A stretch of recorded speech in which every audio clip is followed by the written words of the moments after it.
the way that I want to get started is to really talk about the mindset shift that everyone needs when you are in startup mode and you have to begin to let go of doing all the things. What's the mindset shift that you need so that you can trust someone else, maybe let go a little bit of control and begin to, build a team, hire someone?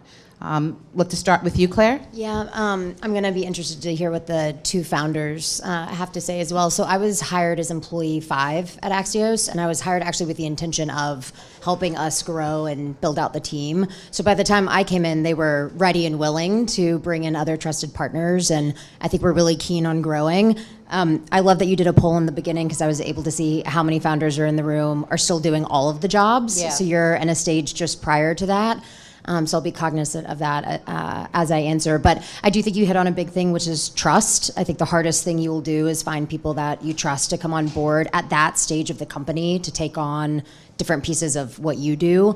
I think as a founder, something that attracted me to working with my founders is they were very, very clear-eyed about where they were strong and where they weren't strong. Okay. And when you're able to articulate that value proposition to someone, here's what I need you to do, here's where I need you to complement my skills, it's very clear to the person you're talking to of where they can come in and add value. Yeah. So when you're in that 1, 2, 3 person size team, I think as the founders in the room, again, it's really important to be clear about what you need in your partners. Yeah, 100%. And Chris, would you agree with me if I were to say that mindset is 80% of success and strategy is 20%? Would you agree? Maybe 70-30, but okay. Mindset is extremely important. I mean, yeah. it's a wild transition. Right. A founder is living, sleeping, eating, and breathing the company, and then all of a sudden you have this major emotional transition that you need to make. And it's also a big financial move as well. Yeah. Because a lot of founders end up realizing that, okay, if I continue doing everything, we'll never grow. So you want to find experts that can help you grow. But in order to do that, oftentimes the founder has to have this aha moment where you realize that you're going to end up paying other people probably more than you're making and that the early employees made, but you got to find experienced people, and different people take you from 0 to 1, then take you from 1 to 10. So true. Mm-hmm. Yeah. So probably 75-25. Okay, I'll take that. All right.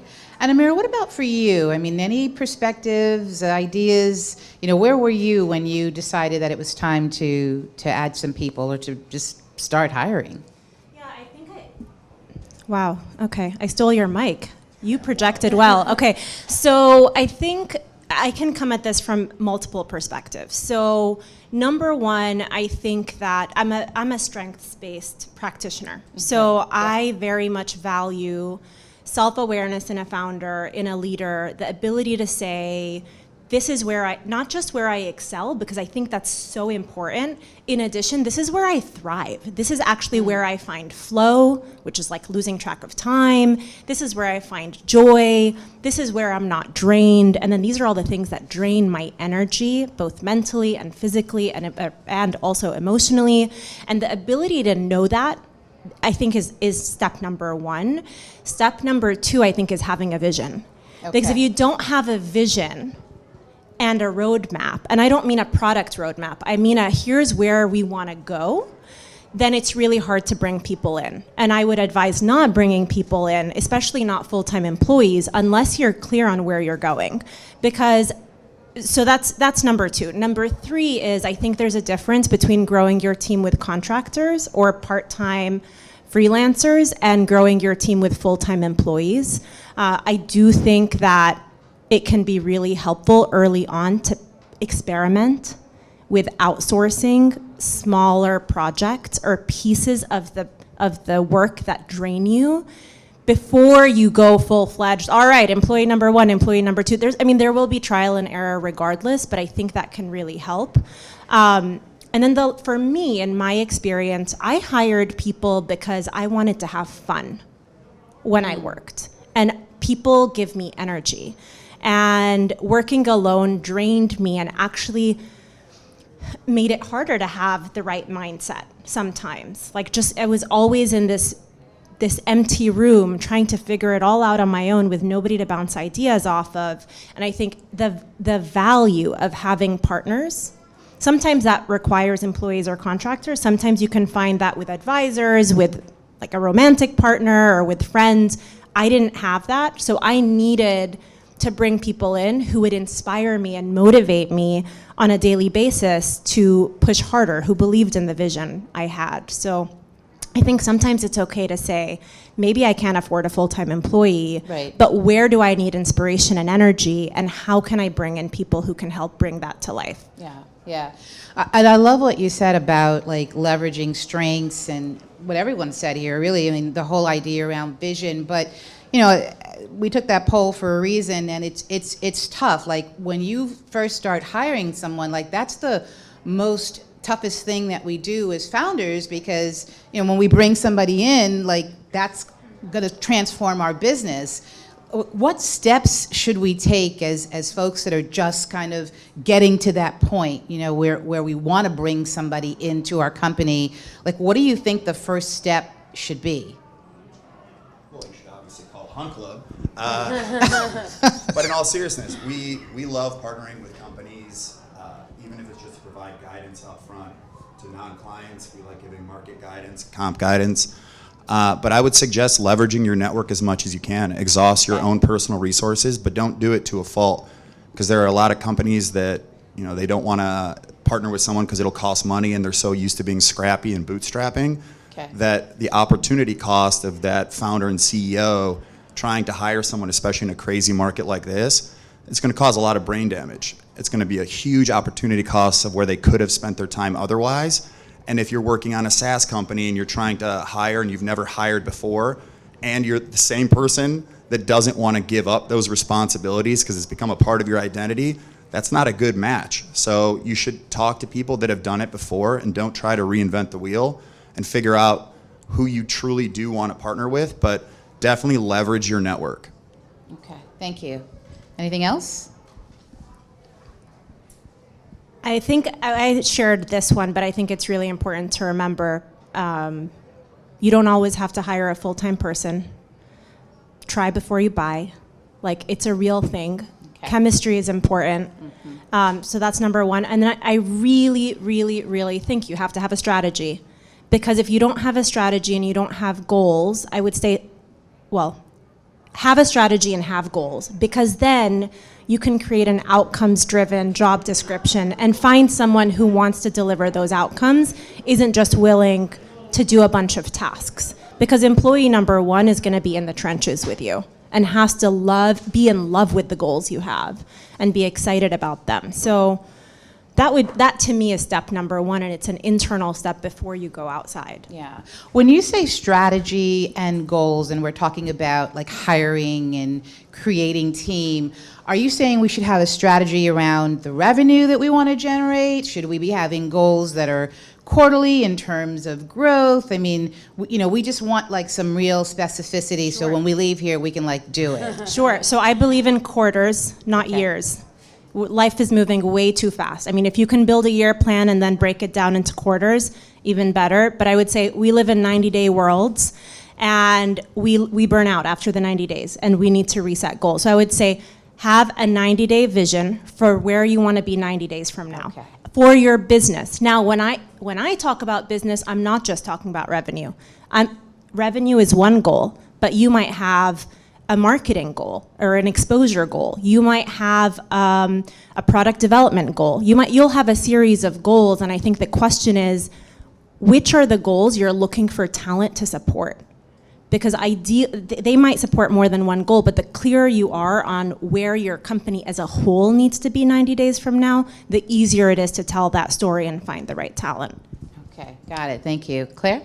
Exactly that. I think as clear as you can be about what you're looking for and the people you're hiring, the better you'll be at finding them. And I know that sounds obvious, but try to avoid acting from a place of desperation at all times, is the advice that we give. That's hard though, right? Yes, and we have to tell our hiring managers that all the time. When you are so desperate for help and support, and you just feel like you can't come up for air, that's when you make bad hiring decisions. Yeah. And I've been guilty of that myself several times, and it always surprises me when it happens. But really take the time and go through an exhaustive exercise and think about what you need, where your gaps are, and then be hyper explicit with the people you're hiring. You know, you owe it to them Two, to sell a really clear vision and set really clear expectations. Yeah. Otherwise, it's gonna fall apart from the get-go. Yeah.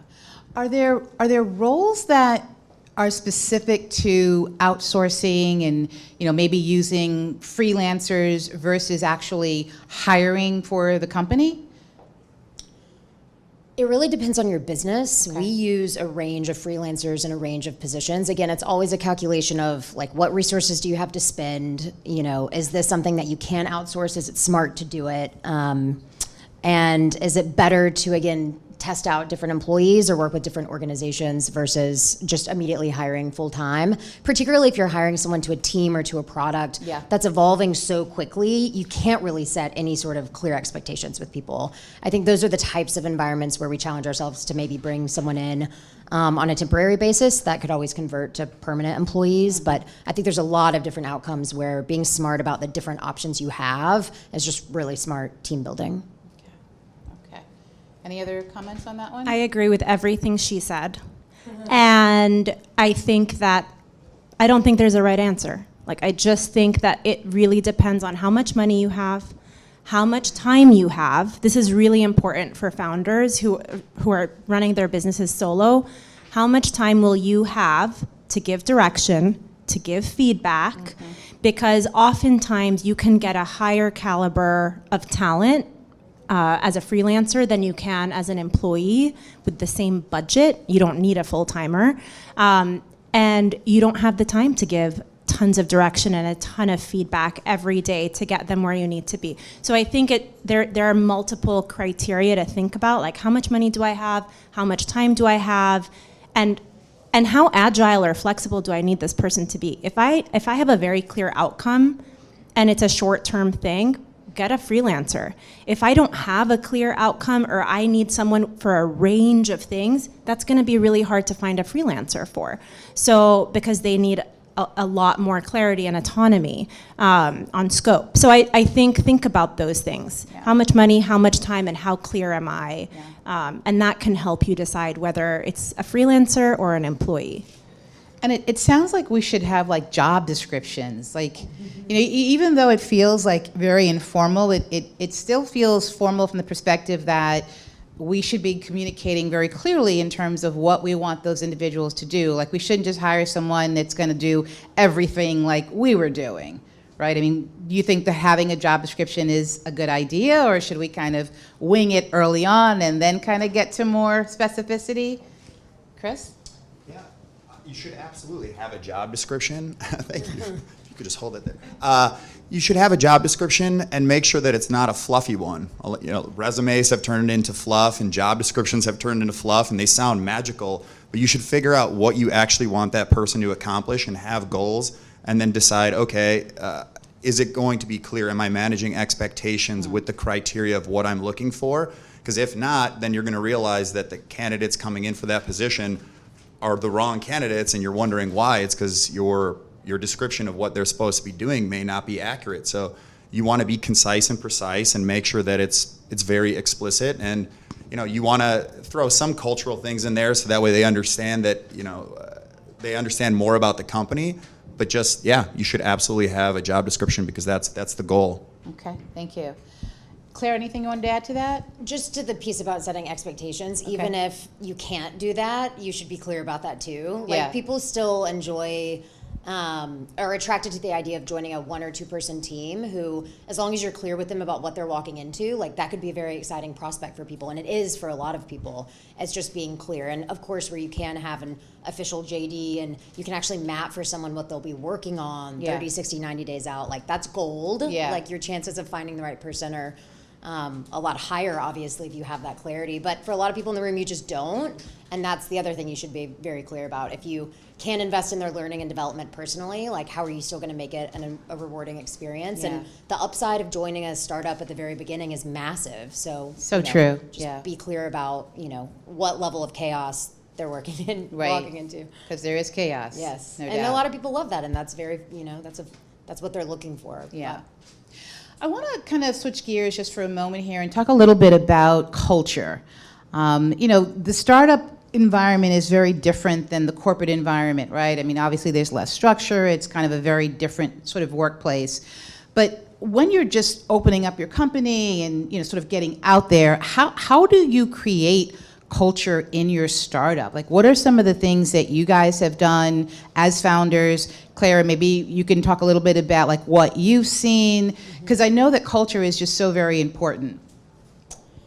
It is, and something that we do more and more. I'll talk kind of current stage and maybe back into what it was like at 4 or 5 people, but we, over time, I've been involved in so many conversations about culture, and a lot of people think of it as this kind of abstract idea, and it's really hard to like wrap your head around and know what to do about it.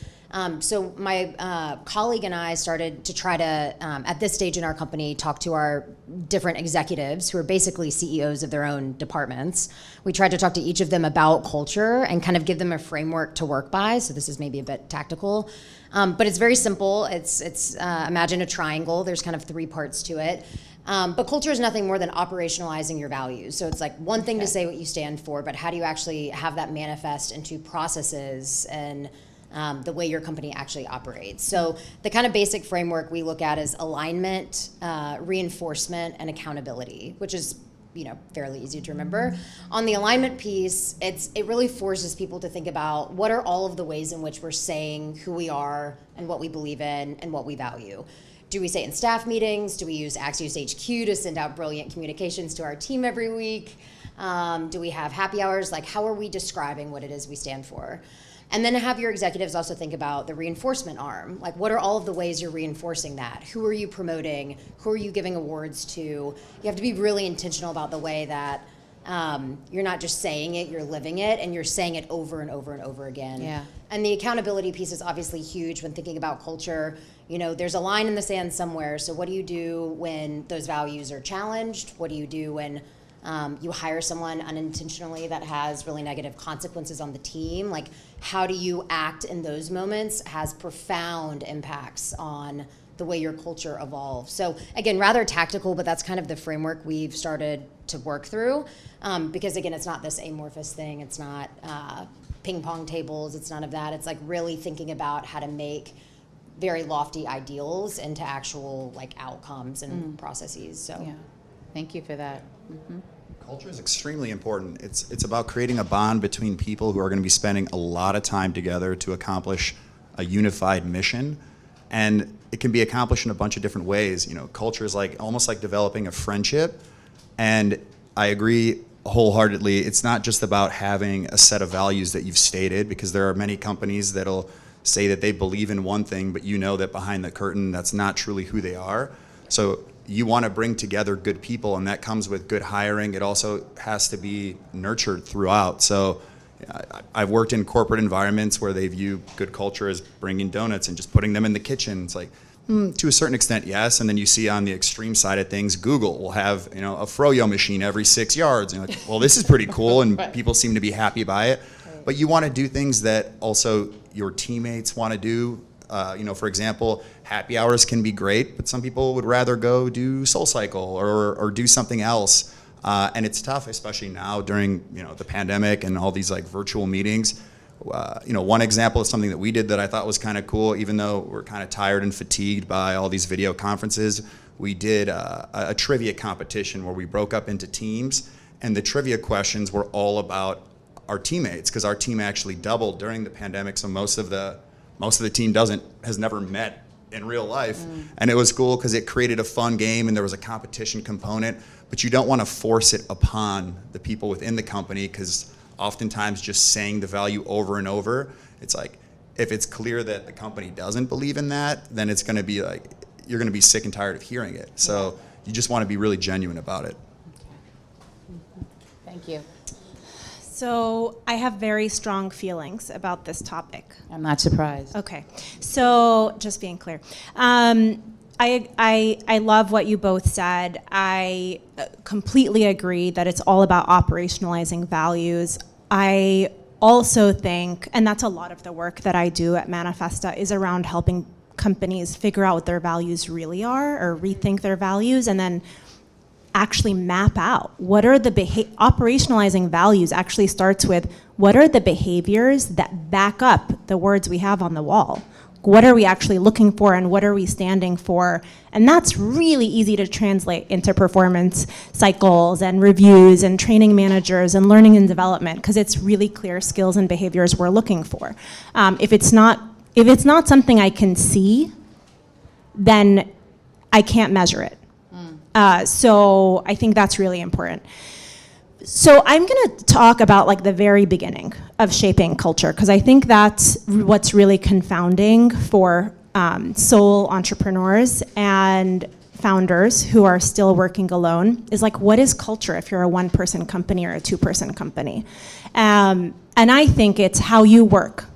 It's like, what is the environment that you have created for yourself to work in? And that's part of that is your physical space. Part of that is the process and the rituals that you have around the way you work. Part of that is how you treat people. And so when you don't have employees, those people are yourself, number one. Number two, your customers.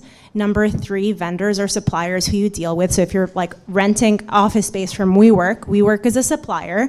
And how you treat your relationship with WeWork is just as important and fundamental to your culture as it will your relationship to your employees in the future. And so I think figuring out early on, how do you want to work? Because the culture in the early days is really going to stem from your personal values.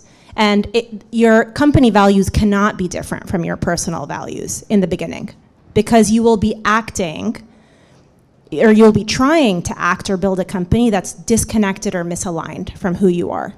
And that just won't work, because it's going to be exhausting and it won't take off the way you want it to. So I think when I'm working one-on-one with someone who's starting out just alone or with a very small team, it's like, well, what do you care about? Because what you care about and value is what you reward, to your point about reinforcement. Mm-hmm. I hold people accountable to the things that I care about as a solopreneur. I don't hold them accountable to some random thing I wrote because I thought it sounded good. Or it was attractive to clients. So I think about that if you're a solo founder. And then I think also culture is not just about your employees, it's about your customers and everyone outside. It's an inside-out equation. And if you want to learn more about that, since we want to be practical, read the Service Profit Chain article in the Harvard Business Review, because it will really illustrate for you how investing in a clear internal culture actually is what drives your success with customers, driving loyalty, driving revenue, driving greater profitability. So I think they're not two separate topics, and I would highly advise you not think of them separately. Like customer experience and employee experience really should be parallel paths that intersect at all the key points. Thank you. But Service Profit Chain, HBR, and I'm happy to talk about this at length with anybody who needs to talk about it. Yeah, Not culture now. is key. Yeah. There's no doubt about it.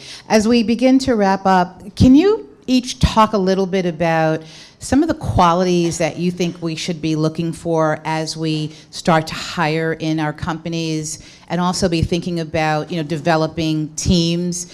And Chris, in particular, I know you do a lot of recruiting. That's your thing. With so many people leaving the workforce now, what impact does that have, for founders in terms of, so much availability? So I'm thinking maybe if you could answer two of those questions: qualities and the impact of recruiting. Yeah. 30 seconds or less. All right. So in terms of qualities, you want to find someone that has an alignment with your values, that is energetic, and whose incentives are aligned with yours. And part of that is on you, because in order for that person to do well and want to strive for something, they're going to have to be aligned with your incentives. In terms of like how recruiting can help that, I mean, we've seen a lot of companies competing for top talent, and this is the craziest market I've ever seen. But it once again comes down to incentives. And just remember that as a founder, recruiting is a two-way street. You're selling someone on why they should join your company. So really think about how you're positioning that offering throughout the entire process. It's not, oh, our company's so awesome, we're going to be so successful, come work for us. There's a lot more to it than that. You're trying to get someone to make one of the biggest decisions of their lives. Yeah. They're committing years of their life to you, effectively. So think of how to communicate that with them. Yeah. And they're coming in and transforming the company, right? I mean, no doubt about that. So, Claire, you want to take it, and then Amira can take us home? Yeah, particularly in those early days, I think adaptability is huge, which is of course hard to vet for, but think about really smart questions to ask and different behavioral questions. But I mean, if you can find people that are wildly adaptable, and again, you're clear with them about how much of a changing environment they're walking into, I think those are the types of people that both thrive in startups and end up staying for a long time and really enjoying it. And it's not for everyone, and you'll see that pretty quickly, and you need to act decisively, with that person too when they end up not liking the startup experience. So adaptability is huge because everything is changing every hour. And the second I'd say is probably ownership at that early on in the company. You brought up a great point earlier about being really clear with yourself who you can support and who you can't. Yeah. And by support, I mean go all in. Like oftentimes to help someone be successful at your company, that takes so much nurturing and relationship building and investment in that person. But ownership is a quality in early stage employees where if there's a solution or if there's a problem rather, they're the type of person that's gonna spot it and then see it all the way through. Yeah. And that becomes a real amplifying force in your business because you're all running, maybe in parallel tracks, but equally as quickly.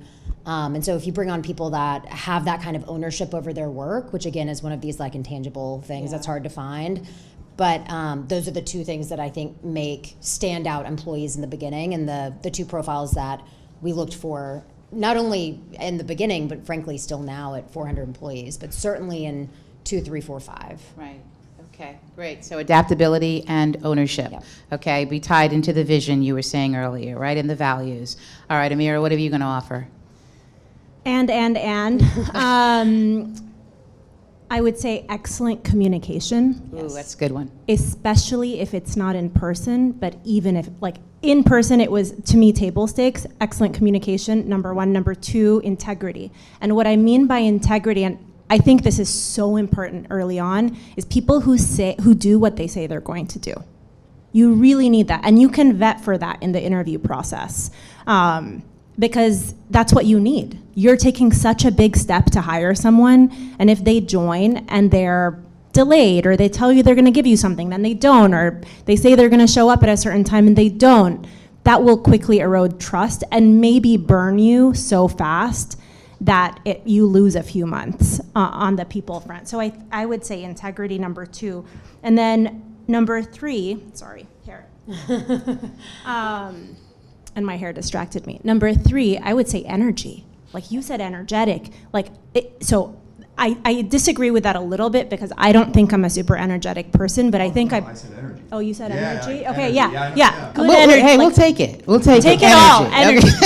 Good energy. You need someone who can help take the weight off. Yeah. Building a business is so hard. It's so lonely. And you need someone who will care with you, care for you. And then the last thing, and I'll stop, is someone who is human, okay?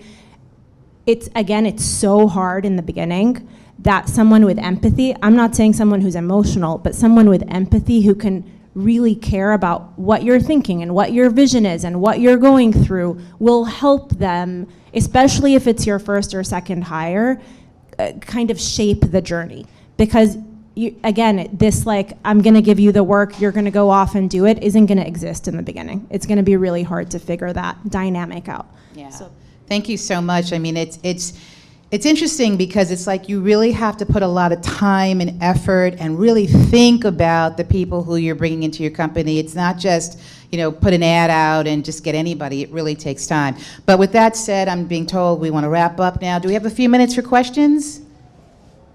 We can take a question or two. Okay, we'll take a question or two. All right, I think you had your hand up first, and then I'll come right to you. Yep. So, great stuff. Do you have any tips for bridging communication styles from employees from maybe the engineering or the sales side who have to collaborate but don't speak the same language? They can kind of run into each other. Ooh, that's a good one. I think we might say the same thing. We are also a strengths-based organization. Like, it is a very helpful, it is a language. It's the Gallup Strengths Finder, but I think there's a lot of different well, I'll offer that one, but it's incredibly helpful. It helps people understand each other's language, their style, what their strengths are, and it's a very positive kind of framework. And I've just seen it do wonders for people who sit across from each other, don't understand each other at all, but all of a sudden have a kind of common language to understand each other's strengths and styles. So as one really tactical example, I would offer that. Yeah, I just want to say for those who don't know, it's the Clifton strengths. It's like it assesses 34 strengths, and you can do the top 5. Just so that you don't know. Okay, did anybody want to add anything to that, or can I take one more question? Just hire good communicators and look at your organizational structure, because this can happen between ops and marketing. It can happen between tech and any department. So just make sure that you have a team that can communicate. All right, last question, and it was you, sir. Hi, my name is Keegan. I just launched interior design service earlier this year. Congratulations. Thank you. Which uses technology to lower the cost for homeowners. I seem to have done everything which you guys did. Like work with your friends, work with freelancers, gig work, and my team is now up to 20 people, but everyone works after their office hours, based in 2 different countries. I find it difficult to create a culture with gig workers because everybody is a gig worker, right? Next year probably I'll be at a point where I can start hiring full time. But right now, like, mission is really important for me, and values like flexibility and adaptability is something which I make sure I ask the people when I'm bringing them on. So everything is there, but I don't know how to create that culture with gig workers. It's a good one. Amir, you want to take that? Well, come back up. So, how do you define culture? Like, what is missing for you? Is it a feeling? Is it an experience? So, mostly because everybody is like works on their own time, right? Nobody is working at the same time, Right. so things happen at a different time. Yeah.